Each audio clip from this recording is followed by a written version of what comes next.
every parent's worst nightmare. Craig and Sonia Winters left their 6-year-old son, Luke, with the family babysitter. When they returned from dinner, their son, Luke, was dead. Beaten to death, the victim of murder. Where's your daughter? Have the police told you anything? No, nothing. We haven't heard from Jenny since she left our house last night to go babysit Luke. How old is your daughter? Jenny's only 15. She was supposed to be home by midnight. When she wasn't, we got worried and drove over to the Winters' house. It was surrounded by police. And they wouldn't tell us what was going on. A neighbor told us he saw the police take Jenny away in a squad car. But she's only a child. She's been with the police for 7 hours. Don't they have to let us see her? Not if Jenny volunteered to go with them. Well, the cops aren't talking, and they're not telling Jenny that her lawyers are here. I'm going in there to find her. Well, let us handle this. You'll just get yourself arrested. That won't help Jenny. We are going to find a way to get in there and stop the police from interrogating her. I'll call the duty magistrate, get an emergency habeas corpus. It's an order that forces the cops to let us see Jenny. I'll put the media on notice. Jenny's a minor. If they release her name, we'll sue. I'll check with my contacts inside, see who the detective is on this. You two, come with me.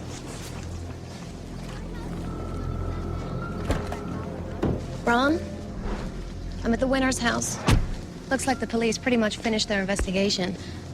There's only one squad car here. Great, Olin. Thanks. Talk to their neighbors, find out what you can.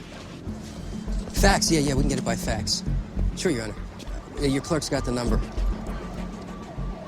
Well, the basis for the habeas is Section 626 of the California Code. It grants lawyers immediate access to a minor if they're being held in police custody. But we don't know if she did go voluntarily. That's why we need the motion. We've never even met her. Great. Thank you. I'm the supervisor detective. Now, how can I help you, Mr. Graves? Jenny Marshall is 15 years old, detective. When a minor is detained, they're supposed to notify her parents and let her talk to her attorney. You didn't do that. We didn't have to. She volunteered to answer questions, so she could have walked out at any time. She was not detained. Look, folks, I'm really sorry. I feel for you. But this line of questioning is standard procedure following an unexplained death. Either you tell us where Jenny is, or I'm going to go back into that detective bureau and find her myself. You try that, and I'm going to throw you out of the building. Excuse me. Habeas. Duty magistrate judge just issued it. It orders you to let Jenny Marshall go. Not until I show it to a DA. Excuse me. Yes, the girl left with one of the detectives. Did she say anything? If you heard something, it could help an innocent girl. She said she wanted to see her parents. She seemed pretty upset. Are you her lawyer? Yes, my partner's and I are defending her. Ask her why she was walking around with a baseball bat last night. I saw her with it. Look.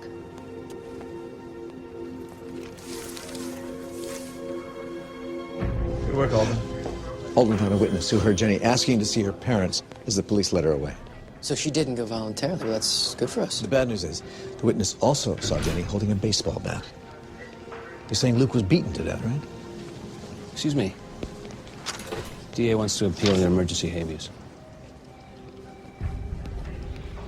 He's stalling. Every second Jenny is alone with the police, the more likely it is that she'll incriminate herself. She can't. She didn't do anything wrong. She couldn't have. She would never hurt a child. Okay, new plan. Track down an appellate judge. Tell him what Alden heard from the neighbor. Try to convince him to let us see Jenny. I'll find out where Jenny's being held. How if the cops won't tell you? The police aren't the only ones who work here.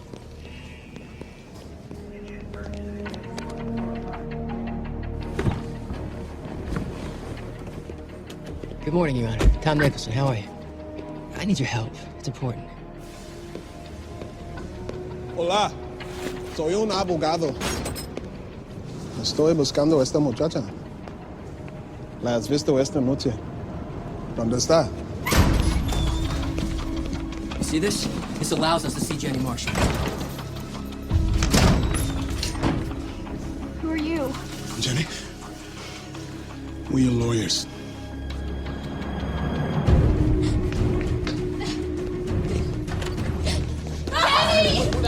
I'm sorry, I didn't mean to. I'm sorry.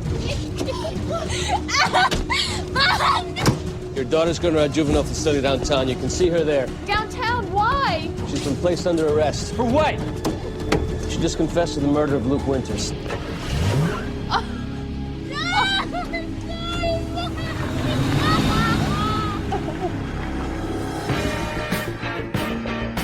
100% innocent. I'm the innocent bystander. Somehow I got stuck.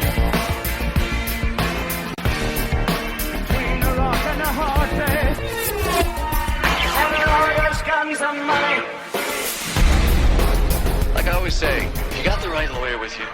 We've got the greatest legal system in the world. It was my fault. I was mad at Luke. I hit him. I killed him.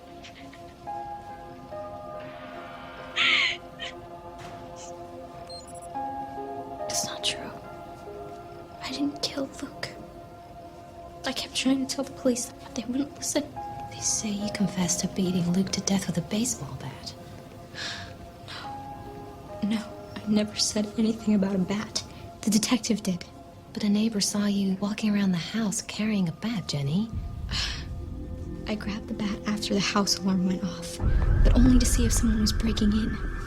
And sometimes the alarm goes off accidentally, so the Winters gave me the code in case it did. It didn't look like anyone had broken in, so I turned the alarm off. And that's when I heard a thump upstairs. I ran up, and I saw Luke lying on the floor. There was blood all around his head. And that's when I called 911. Did you tell that to the police? Yeah.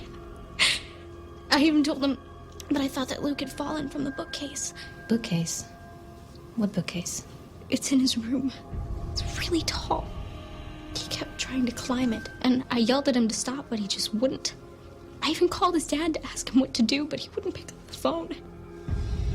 I kept warning his parents before that Luke was going to hurt himself on that bookcase. Luke was our only son. We trusted this girl to take care of him. And she killed him. Sorrow and anger from the grieving parents of Luke Winters, murdered by his teenage babysitter. This is becoming a media witch hunt with Jenny as the target. It's a hot-button case. Jenny is going to be the poster child for every parent's worst fears. Oprah will be doing specials on whether parents should leave their kids alone with teenagers. That kind of story doesn't help us. It makes people afraid and angry, and they'll take it out on Jenny. She was an honor student, a church volunteer with no criminal record. She's got to be the least likely murder suspect ever. Yes, but the people still think she's a killer. She confessed. Jurors think only guilty people confess. We have to prove that's not true. You notice her confession's only 10 minutes long? No other footage?